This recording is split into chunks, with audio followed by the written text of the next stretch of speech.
Hello. Welcome to Mending Threads. This is your safe place and your stronghold for whole body wellness. We're a mind, body, spirit connection for transformation series. And today we have one of the most important to talk about. Over the years, I have joined the group as well, if not knowing. But the older I got and the more I studied, the more I understood and worked in the field. I understood the importance of something that we cannot even see. And we're going to talk about that today.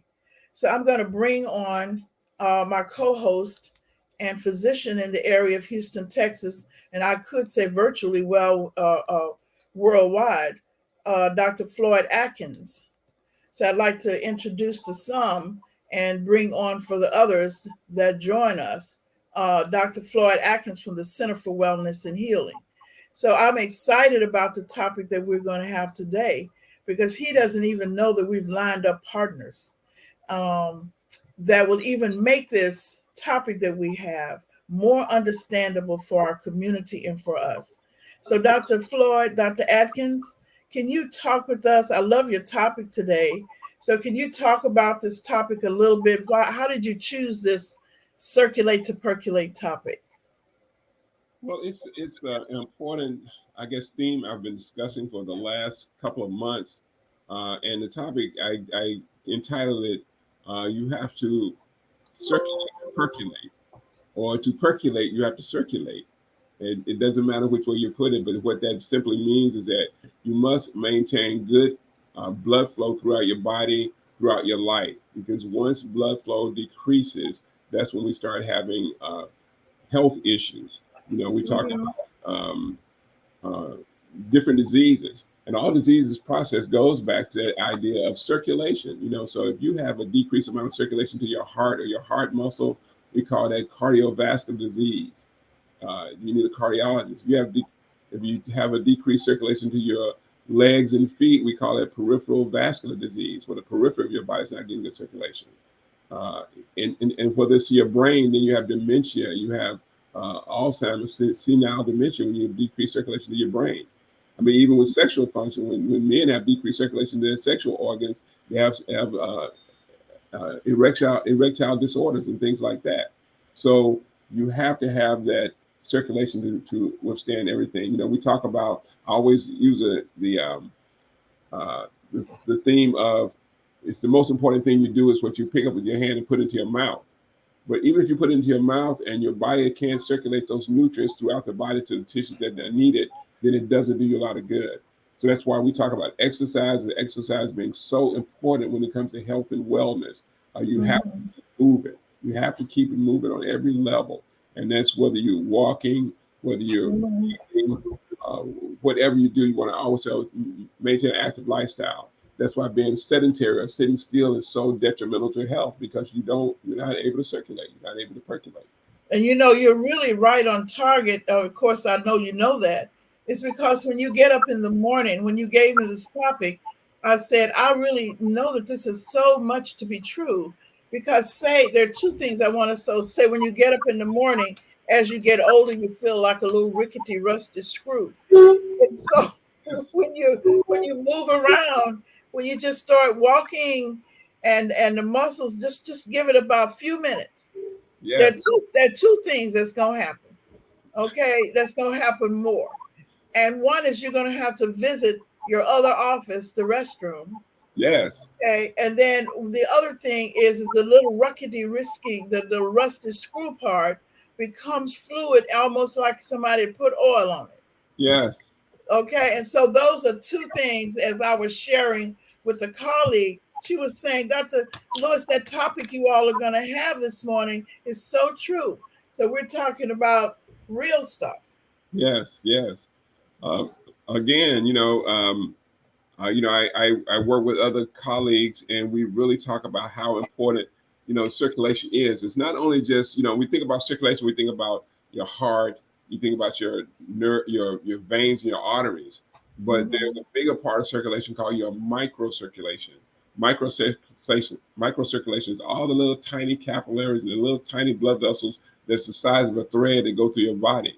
They Mhm. estimate that about We have about 75,000 miles of blood vessels in our body. If you could put them all in the end, just to show you how dynamic that is. Because not only does the blood have to get out of your arteries and your veins, but it have to get all the way down to the tissue level, and it carries nutrients to the tissue levels, but it also removes waste from those tissue levels to take it back to your body, to your filters, and then it goes out of your body. So it's so important that we maintain a healthy circulation. And other researchers estimate that by the time that most people are in their early 20s, that about 50% of their circulation and microcirculation is clogged up just based on diet. If you're doing high cholesterol, if you have elevated cholesterol levels, if you have a high fat diet, if you have a high processed food diet, you clog up all those tiny blood vessels. So then circulation starts to decrease. So when circulation decreases to your brain, you start having things like memory loss, a memory function where you can't, you say I'm forgetting everything, but it's because those areas that maintain memories and thoughts are blocked off because they're not getting blood flow, they're not getting oxygen that they need, they're not getting the nutrients they need to be able to function properly, and they kind of just go to sleep. So I can't remember that. Short-term memory is always the first thing to go. Yes. With diabetes and high blood pressure, your peripheral circulation, your feet, and since I'm a podiatrist, this is very special to me, that your feet are the farthest point away from your heart. And so it takes the longest for the blood to get to that area. And by the time the blood reaches your feet, a lot of the other tissues have taken all the nutrients away. So they have a less likelihood of getting the nutrient value they need that you would get in your arms or your shoulders or your chest. So again, you have to be nutrient rich. That means we have to eat a healthy diet, have healthy food, we have to breathe. So we have the oxygen that we need to process the food. We have to drink water because water helps with blood flow and to get it there. And it's all a big process of getting the nutrients to the areas, and you can maintain, longevity. You can be 96 years old and remember what you had for breakfast this morning, and remember everybody's name and recognize everybody. I sure hope that, because I was sure hoping to be around at 105 and kicking and going on. And so I was doing that. They were laughing at me, but they didn't know I was serious. But because I have an aunt right now, she's 105 and she just is lucid. She can't, she's in bed, but she knows all the news and everything that's going on, and she talks about it. So we were discussing with 56 and 58-year-olds that what you just mentioned, I couldn't imagine feeling the way that they're describing, like they're 80 something years old, like they're hurting and they can't do this. And I asked, I said, well, how old are you? And this was on Sunday, and they said, I'm 50. One said 56, and the other one said I'm 60 or something like that. And I couldn't imagine. I was dancing in the street somewhere on some, and I'm like, okay, well, let me stop complaining. Yeah. So, it's hard to imagine how, you're 56, you got to get another 20 years just to, that's still a prime of life, so we have to work. So, again, we have to be proactive about our health. We have to do things now to manage to think about for the future. When you're in your 30s and 40s, you don't really think about it because, you're feeling good, you're looking good, everything is fine. You don't think about it. But I realize that if you start making changes as early as possible, it will carry you further and further. But isn't it it's kind of like the way you think about life. Like what's your philosophy, even your expectation? I have some young people say, I don't think I'm going to live, and I don't know if I want to live that long. Yes. And that ends up dictating their lifestyle, where they don't do things to live long. They take risks, they don't look at their diet, they don't get proper rest, they use substances of whatever kind because they don't see longevity in their future. But you see longevity in the future, you're prepared for it. Right. So I think maybe part of what we're talking about is helping them to look at the expectations that they could live a healthy life by what they're doing and what's really going on. And the other thing that I noticed by questions that I'm asking, and sometime I'll share them with you, I'm interviewing people, writing down what they're saying as I meet with them and their ages and things like that.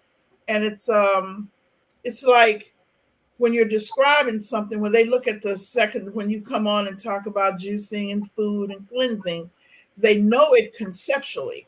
They know it from hearing on the news, but they don't really see the connection or the power of them making the changes in their body, if I could describe it that way. When they Yeah. speak of it, they say, well, I know that that's good, but I really don't understand how it happens. I don't see the power of what one or two or six times would make.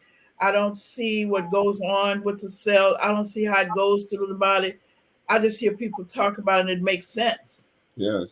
You see.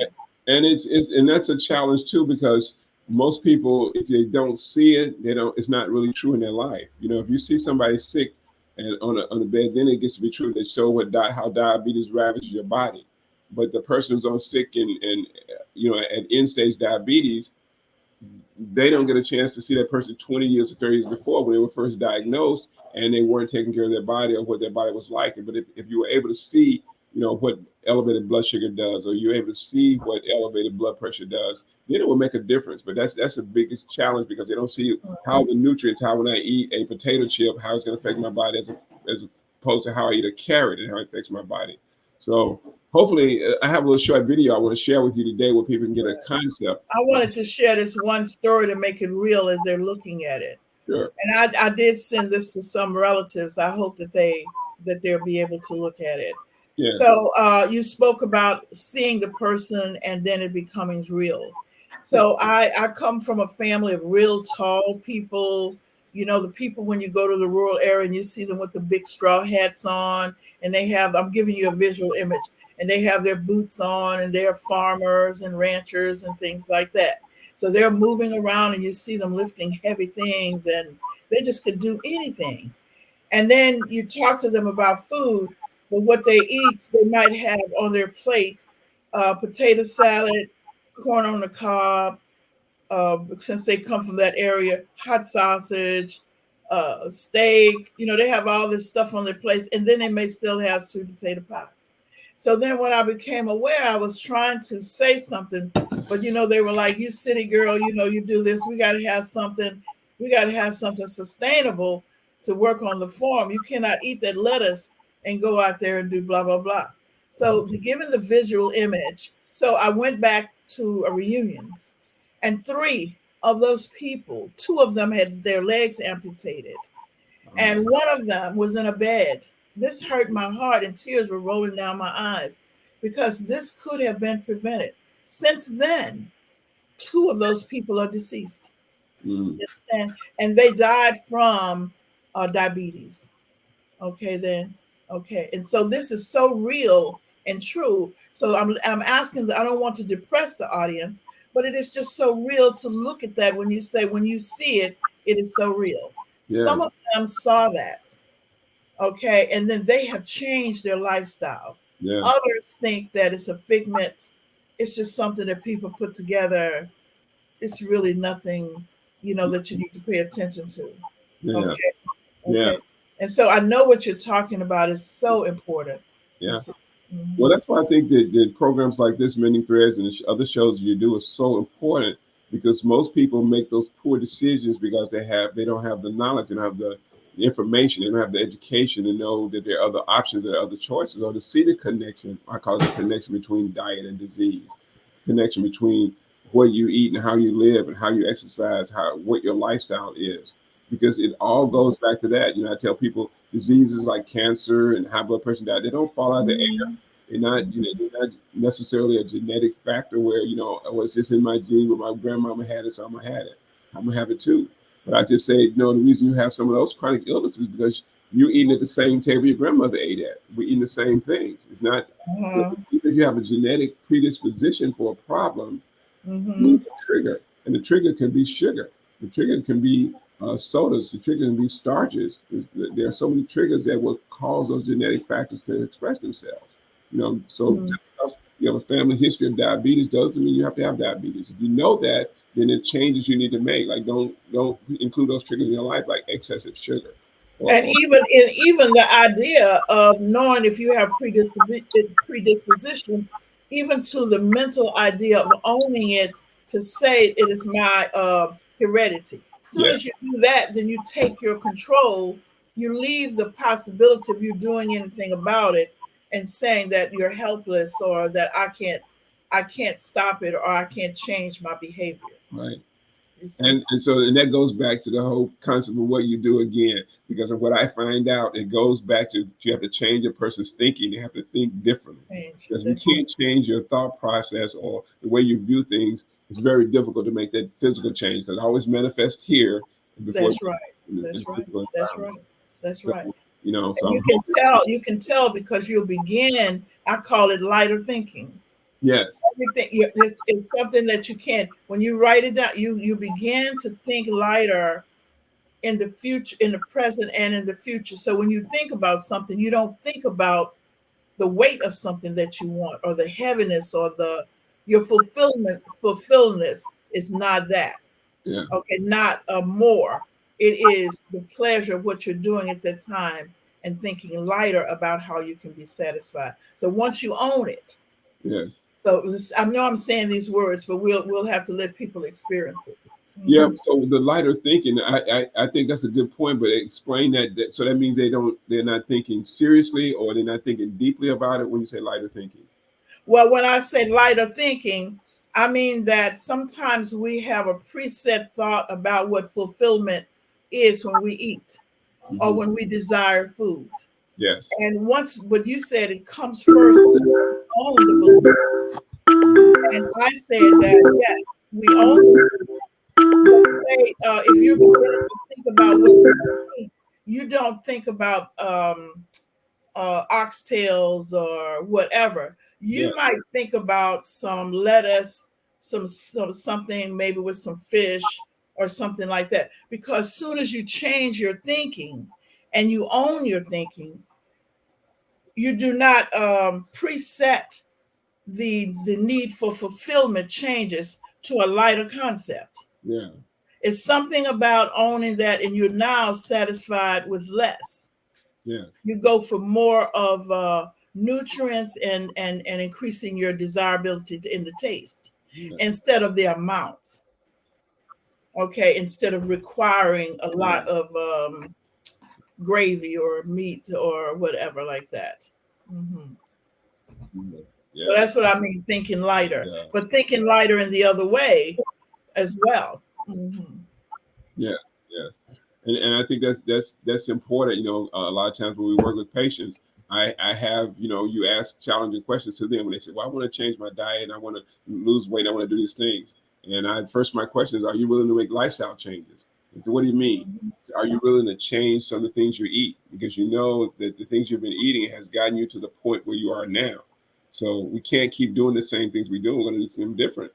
Like, then you talk to them about a plant-based diet. You talk to them like cutting the animal proteins, the animal products out of the food, especially if you have a health challenge you want to heal from. You have to cut those Yes. animal products out because it gives your body a better chance.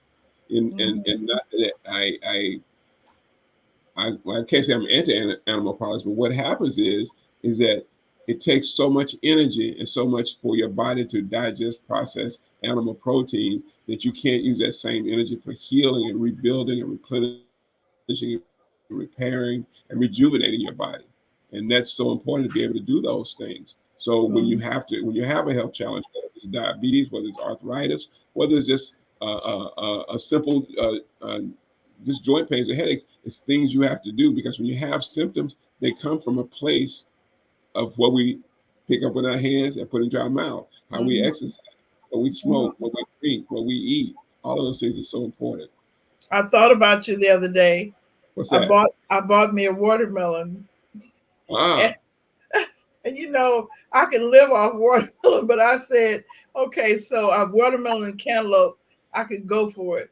yeah, So I got ready to get my watermelon. I remember what you said about the glycemic index. yes, And you were saying the more watermelon you need, the more it's going to raise your glycemic index, and the more you're going to crave more and more or more sweets. yeah, So now I have to pace my watermelon because I could actually cut a watermelon and I could just cut it in fours and I could just go for it with yeah. the I know. I did go get my reasonable size cup. And Okay. we all grew up that way. I'm the same way. So I get my coffee mug, I cut my watermelon, and put what I can get in that coffee mug, and that's it for the day. I Yeah, can't, that's right. Yes.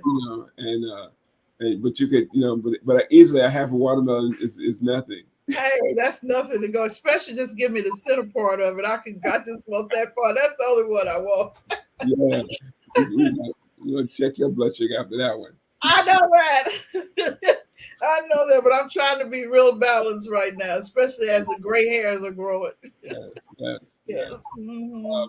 So let's share a little bit of this video, and I Yes. want people to see this. It's about a 3-minute video, so it's not long. Has a little explanation to it, and we can talk a little bit about it, and maybe share that so people can get a better understanding of what blood flow and what circulation is all about. So I'm gonna try to pull this up on screen share here and see if we can look at this.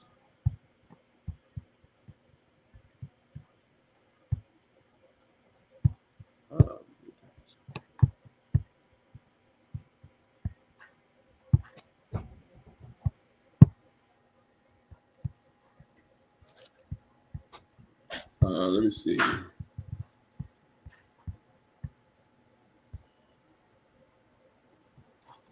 Can you see So my? while you're working on that, I'll just tell them about some of the programs that we're doing Uh-huh.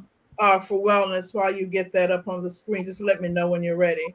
Okay. I do want to say that I would like to invite people to go to send to my email, Mm-hmm. ips.health1@gmail.com, ips.health1@gmail.com. And I would like for you to put information, send me your email if you're interested. If you would like to have dialogue with persons around this particular topic, as well as Dr. Atkins, join our Saturday wellness group, and you'll be able to dialogue with him. And he also has a support group, a training group to actually become well. And so if you sign up for that, we have a scheduled day that we meet. I think it's Thursday evening. It's getting ready to come up in the month of July. And I think it's on a Thursday evening, but it's the orientation. And once we meet, then everybody on there will determine when the regular time will be to meet. So we'll have the orientation, but that's going to be posted on the website. And I'm asking everybody to join.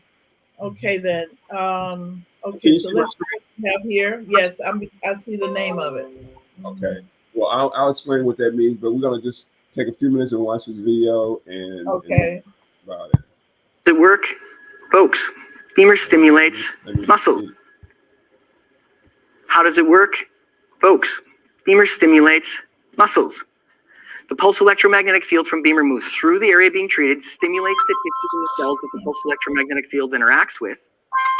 It extends through the tissue into the vessels, as you can see on the screen here, supporting healthy local circulation where the field is applied. In addition, Beamer inductively stimulates your muscles in order to increase blood flow and optimize muscle performance, as well as supporting recovery. I want to take a look here at this intravital microscopy video. This is the local microcirculation of a male who's been under chronic stress. And what we're seeing here is a zoomed in view of a local area of microcirculatory vessels. And on the left side of the screen, you're looking at an arteriole that's vertically orientated, and on the right, also oriented vertically, is a venule. The small vessel that is branched off horizontally on the left is... Hello, Dr. Lewis, can you hear me? Yes. Yeah, I'm gonna stop. I just stopped the video right here because I want to show and just kind of reiterate what the narrator is saying. This is a electron microscopy. It's an electron microscope of a tiny blood vessel artery on the left, and on the right is a tiny vein. So the artery on the left is taking blood away from the heart throughout the body, through the tissues, to the brain, to the legs, to the feet, to the muscles, to the bones, to the organs. And on the right is a blood flow returning. And so you kind of see how the blood is moving. Your heart's pumping, the blood is kind of moving along, but it's moving at a very slow pace, and it's having a really difficult time moving. This is what most people look like at a point where they are it just depends on your diet and lifestyle, or as you age, the circulation slows down more and more. But listen to this, and we're going to talk about it just again. Is a capillary. Arterioles are responsible for bringing oxygen-rich blood into the capillaries, which then deliver the blood and its components to the cells, which are vital for these cells to function. You can see the blood flowing clearly in all the vessels here observed, but the little capillary is not being adequately perfused with blood. Therefore, the cells do not get what they need to work properly. You're going to see here also that there's no vascular movements or oscillations occurring with the arteriole on the left side, which should be. In addition, there's restricted blood flow, there's poor perfusion, and diminished venous return. Too much of this going on, and you're going to feel tired, you're going to feel sluggish, maybe even experiencing cold hands, cold feet. But one thing's for sure, poor blood flow can be the precursor to many issues that people experience every day, and they don't even know it. Let's take a look here at what happens to the Beamer after it was only turned on for 3 minutes of treatment. You'll already start to see this increase in blood flow. You can see the capillary open up. There's an increased arterial flow. And what you can also see is this increased venular flow, returning carbon dioxide back to the lungs and clearing out the waste product. I'm going to stop it here again. And now, with this blood flow, it's a medical technology called a Beamer. And a Beamer is a electromagnetic resonance frequency, and it actually is like it's like an ultrasound. It's like a frequency, a magnetic frequency that you can actually place on people's bodies, and it helps people who have severe cardiovascular, severe vascular problems with blood flow, with circulation. People have poor circulation, no matter where it is in your body, but it increases the circulation, and by using this electromagnetic impulse, you can increase that. The same thing happens is when we exercise. Exercise causes increased blood flow. It causes our blood to move much better, and it helps us oxygenate. But for people who may have health challenges or are going through health challenges, this is one device that's been developed by a company out of Germany, and I use this myself. We've used it in our office from time to time. But I just want to show you how you can increase blood flow, and that's a key to longevity to life by keeping your circulation going. So we'll finish it up right now. Products from our body. Here we are after 6 minutes of Beamer use. I want you to pay special attention to the right side, this venule, where the white blood cells are rolling over the endothelial walls of the vascular lumen. Think of it. It's like the cops or the police being out on the streets patrolling and protecting you. That's your mobile immune system. When your blood is flowing, when it's moving, your immune system is more vital. Now, what are you speaking about is in the can you see my cursor, Dr. Lewis? Yes. On this vein here, there are these little white circles here. These are white blood cells. They stick on the side of the veins. They kind of move with the blood. But those are a part of your immune system. They're killing bacteria, molds, funguses, virus, anything that shouldn't be in your blood system. It's destroying those things. And so, but when your blood is not flowing, they don't move and they don't do their job. They're supposed to police your whole area, your whole arterial system, or in your venous system. But when you're not flowing, they don't move. So your immune system is weakened because you don't get the support you need. So it's the force. When it's flowing, it has the movement of the force. It's the word for that. What really helps it. Mm-hmm. Right. So again, the left side is moving very rapidly because it's your heart is pumping strong, and these little tiny capillaries here is moving blood flow, oxygen, and nutrients to areas where you really need it. And then the other side, you have not only you have the blood going back to the heart, but you also have these little circles here. You'll see them that are part of your immune system, and blood flow is vital for immune function. If your blood is not functionally flowing, you can't possibly have a high functioning immune system. Therefore, you're not protected. You can think about it this way. If you're perfused, you're protected. Now we're going to take a look at, and we're going to see the lingering effects of Beamer after only 22 minutes. So Beamer was already done for 8 minutes, 22 minutes after application. So 30 minutes after starting therapy, the effects of Beamer therapy, while temporary, have been documented to last up to 18 hours for some users. Sometimes more, sometimes less. But the fact is, Beamer is an incredible tool to support your local circulation and keep you performing at your best. Okay, so that is. How does it work? Folks, Beamer stimulates muscles.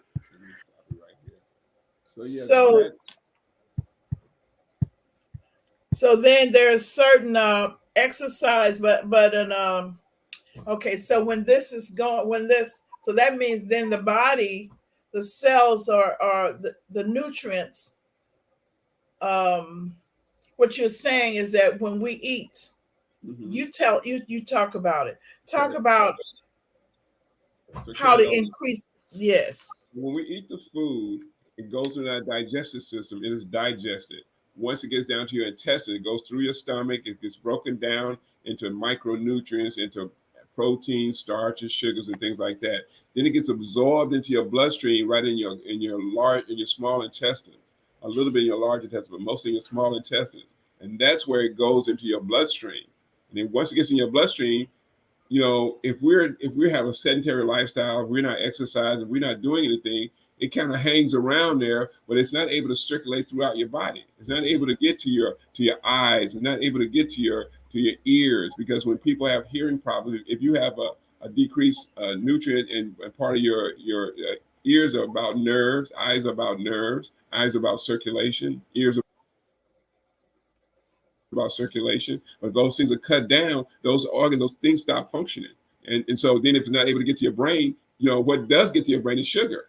And sugar is very stimulatory to the brain. The brain loves sugar, but if that's the only thing that's getting there, you're not getting the other nutrients, then you're going to have an imbalance. That's why people tend to have hyperactivity, because they're getting too much sugar, but they're not getting enough of the proteins and the other things that kind of calms them down, because you need a balance of everything. So once you eat the food and it gets to your colon, it gets to your bloodstream, then it has to get out to every tissue in your body. And that's millions and trillions of cells. Every cell needs their meal for today. So it's like having a shelter. You're feeding people, but you're only feeding 10% of 20% of the people. And then as time goes by, as we get older and older, we nourish less cells. So cells on the periphery tend to die. If the brain cells don't get enough, the brain cells start dying. So that goes memory function, that goes dementia, that goes senility problems. If you have the nutrients for the brain, then you have depression. You have a lot of more like emotional disorders, not organic disorder of the brain, but more emotional disorders. If the heart doesn't get it, then the heart can't pump effectively, because it needs to be nourished too. And then when people get congestive heart failure, a weak heart, because they're not getting good blood perfusion, their heart's not pumping properly, they get congestive heart failure. That's a sign of another problem. Inflammation in your joints tend to get more acidic, because you're putting stuff in it, but you're not taking the waste products out. The more waste products in your body, the more inflammation we have. So anything with itis on the end of it, arthritis, you can have myositis, which is itis, and all of the all the itises. That's inflammation. That's too much build up in those organs. If you have liver disease, if you have stomach problems, you got gastritis, you can have colitis, you can have all of the itis, but itis is still all one. It's not being able to get blood flow back. It's not being able to have the protection from it. So it's a direct connection with those things that we're eating and how they affect the organs they go to, and then the blood flow to get them there. That's the second most important thing after you eat something, is to get it to where it needs to be. So two things. So we're looking at food intake, and then in persons that I work with that have high anxiety also, what I notice is that it has a lot of constriction. They have a lot of things that's going on that's maintaining their anxiety. So then I also notice that that they have a high acidic diet. Yes. Okay, then, and I remember some time ago, and I'm gonna get that from you again, is where there was something where you could check off what they had eaten, and you could tell they'd eaten this, that it was too much of this, too much of something. And so I hope we're going to have that in our group, so that people can be more, a lot of stuff like that. So common, just in a practical sense, if a person, when you're looking at blood flow and they want to increase the blood flow, they know they're supposed to exercise, but when they gradually begin to exercise, what is it that they need to do to increase the blood flow in food intake wise to begin? Again, in the very beginning, it comes to for the average person who doesn't have a technology, doesn't have anything, you want to do you have to have an exercise regimen. 30 minutes of exercise twice a day. Mhm. We talk about deep breathing. Deep breathing is a way to increase the oxygen content in your system, in your lungs, because if you don't breathe, you're not really having a good oxygen exchange. So you're not giving off the carbon dioxide, you're not getting on oxygen. Mhm. And once you breathe that oxygen in, you have to do things like uh, move. That's why when we go walking for exercise in the day, you want to do deep breathing. You want to swing your arms. You want to keep your circulation going. It's even greater for a person who's able to run or jog because you increase your cardiovascular. And people think, well, I got to get my cardiovascular workout, but they don't understand why they're getting cardiovascular workout. It's because you need oxygen and you need circulation. Yes. It's just simple as that. So the more circulation you get, the better you're going to feel. That's why when you have a good workout and you walk, you come back, you take a shower, you say, "Oh, I feel great. I'm gonna sleep good tonight." Yes, you have detoxified, you've oxygenated your cells. They're feeling good. You feel good. And so again, exercise for is the most important thing. In this video, it was talking about the beamer. It kept using the word beamer. Well, beamer is it's actually a mat that you lay down on. It's hooked up to like a computer, and the computer gives you this electromagnetic wave. So people who are not able to exercise or can't exercise, or just people who want to have overall wellness, I use it as a way to improve my circulation on a daily basis. So wherever I am, I always want to go to the next level. So if I think I'm doing good, as I always can do better. So it's things you can Yes. use, and that's just one of the devices. And I'm going to share people, once we have our classes, I'll share with people how we can get, you can do beamer sessions where all it takes is 8 minutes twice a day. Some people Yes. they have their own beamer at home and they lay the mat down, they put it on their couch. And in the mornings they get up, they can have something to eat, and they can do 8 minutes in the morning, do 8 minutes in the evening. And it will make a tremendous difference. What people say is how their sleep patterns have improved so much and how they feel so much relaxed. It can help relieve anxiety because it helps your blood flow by causing everything to relax. And then you get better blood flow. When people have high anxiety, high stress, they tend to constrict. Everything Yes. constricts. Mhm. If you Mhm. get more agitated, you get more irritable because you don't have the nutrients and you don't have the oxygen you need for everything to function properly. So, hopefully we'll be able to set it up where we'll be able to do some beamer sessions where people can come and do 8 minutes, because the technology is excellent. I think people shouldn't do without it, but it is pretty costly. It costs thousands of dollars to get that technology, but it's well worth it when you look at the overall health that it provides, because it costs millions Yes. of dollars if you Yes. to go through cancer treatment or go through a lifelong of dealing with diabetes. It costs much more than technology. Yes. And maybe even so I see that somebody is saying here, and I wait till I learn how to do this a little bit more with this chat thing on there. But I have these people texting in. So they were saying, yes, we could get started maybe on a bicycle, on a stationary bicycle Yeah. for a little bit, and Yes. then we could do something like that. Yes. Stationary bicycle, I always recommend if people have access to a pool or go to a community pool. The swimming is excellent because swimming Yes. not only burn calories, but it exercises every part of your body, all four limbs.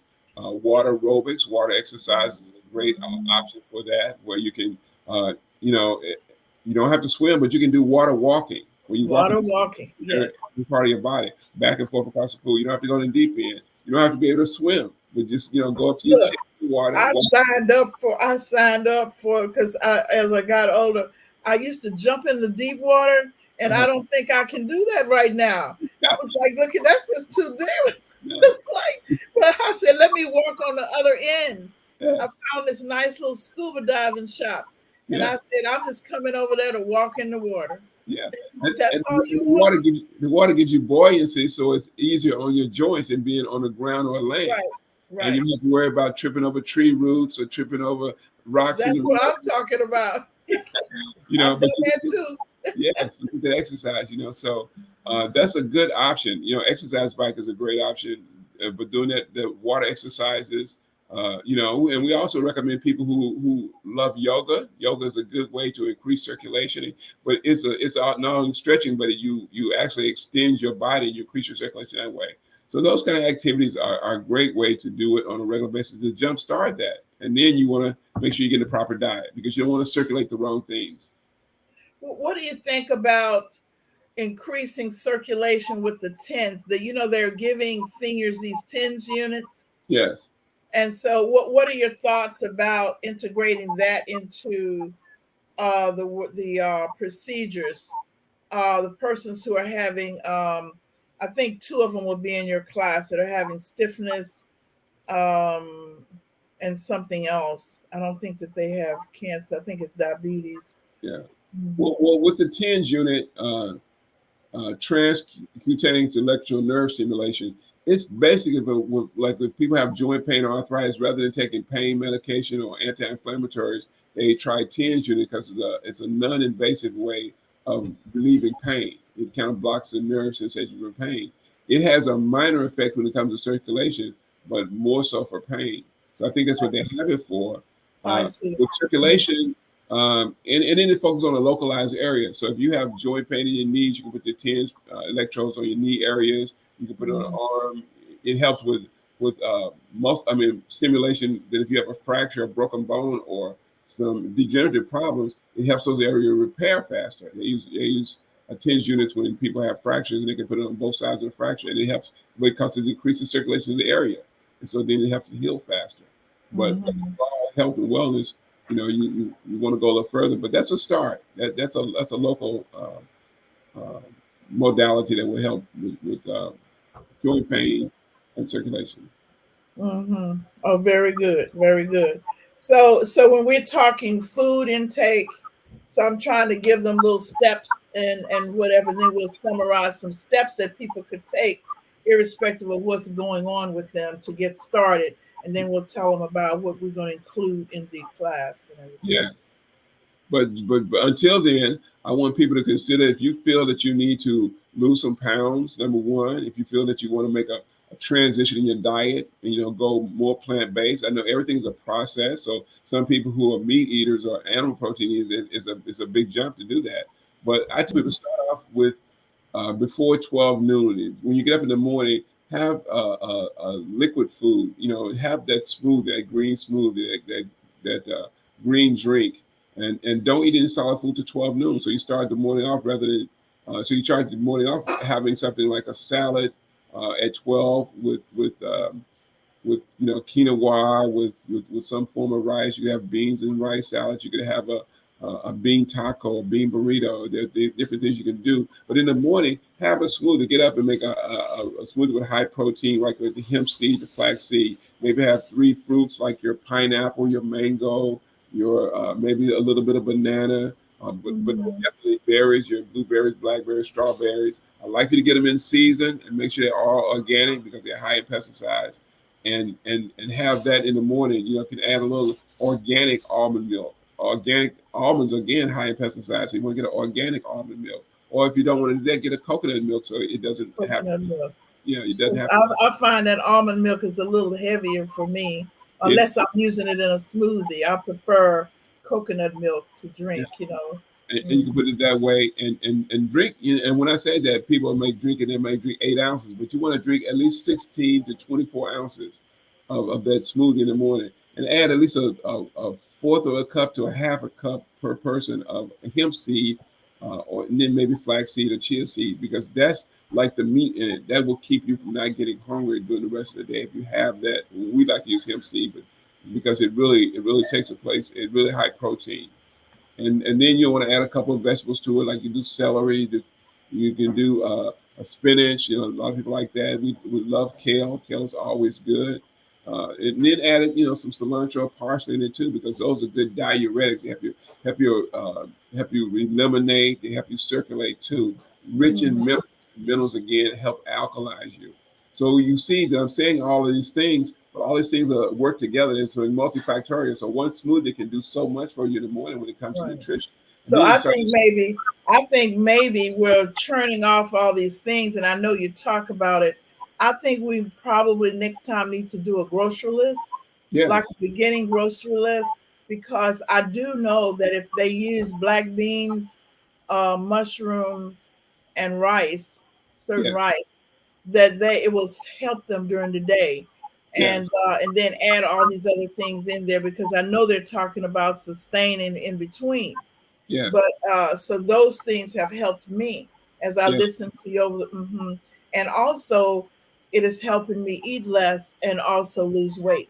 Right. And just to keep it off. And if you feel healthier, Yeah. you And I feel want to be very specific about what they eat. You say, well, just eat, more protein, but we want to be very specific about, if we want to get something in between, I say do nuts like pecans. So if you're not yes. into the nuts, you do the pecans. You can do cashews. You can do some almonds, again, organic, or do walnuts. And then you can add that with a berry called a goji berry. I don't want you putting raisins or cranberries in there because there's high sugar content. But a goji berry, which people may not be familiar with, but they're at the stores. They sell them. They're very popular right now. But it's like a raisin, but it doesn't have the sugar content, and it makes a great trail mix. And so it's like eating a Snickers bar, only healthy. Well, now you got them then, because we go. So, Snickers advertise, if you get Yes. healthy, eat a Snickers bar, but they don't realize how much your blood sugar runs up and how much you causing havoc on your body by eating that one, 30, 40, 50 grams of sugar. And I think, Dr. Atkins, as you're speaking, I know we have on the second Saturday, the chef.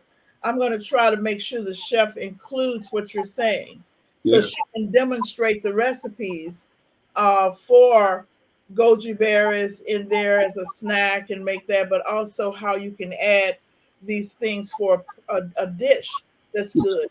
You see, and then we're all having a meeting to talk about how to have a healthier community, and that's going to be on the third Monday in July. So you'll get a link, so we Yeah. can make sure what you do, the chef is implementing it, and we get the evaluations back to you, and we do the group, and that kind of everything will be in order. Mhm. Fantastic. I want to thank you. This visually, can you see visually? I know I'm going to get some because I'm going to send I want everybody to know that they can go on to Culture Vision TV, download the app Yeah. on 7 p.m. on Tuesday evenings. Mending Threads is on each Tuesday evening at 7 p.m. Please download the app, share it with your friends, like it. They tell me I have to say like it, and send it to other people to sign on to be supporters of the show and listen to the show. That way we could spread health and we could all get connected. And you I want want people to subscribe to the channel too, so they Yes. will get a notification. They'll know when we're coming on. Because if you Oh yes, subscribe. That's the word. That's the word. like Subscribe to Culture Vision TV. Right. yes, And stay. That's the word I wanted to say, not just like it. Subscribe. Be there. yeah, Okay, then I'm gonna look forward to meeting everybody some kind of way. We're gonna have a group meet. Okay, then. So we'll be here same time, same place, same station, God willing. So I want you to remember to believe. I want you to hold on to your faith, and I want you to remember to connect with families and communities. For it's not the circumstances we meet, it is the manner in which we respond that determines health, happiness, and success. I shall see you later. I'm going to hop on to see how our behavioral health STEM program is doing. I'm so excited about it. This is the very first one that deals with whole body wellness, cultural history, and learning how to be a good worker, your own business, and how to think technical for the future. Okay, then. fantastic. That's awesome. I'm gonna send this one out for everybody. Well, send Oh, one to me too, because I have a granddaughter who may be really interested in joining that STEM program. and I'll send you the orientation video. But if you send it to me, they can sign up. They can pay through Zelle and they can pay through Cash App. And look, all they have to do, you can't get better than this, is $150. Right. And it's a 12-week A+ certification program. And when school starts, they will have it after school, virtually. Right. Okay. And he Okay. will come to Houston 2 Oh, times to be face to face to make sure they know how to do a robot and a yeah. computer. Can't Right. beat it. Well, Okay, then. please send it to me, Dr. Lewis. I I want will. I will. So to. I will. They just sign up this week. Tell other people too. Okay, Okay. then. Thank you. Okay. Thanks so much today. I just enjoyed it. Mhm. Yes. Okay. My pleasure.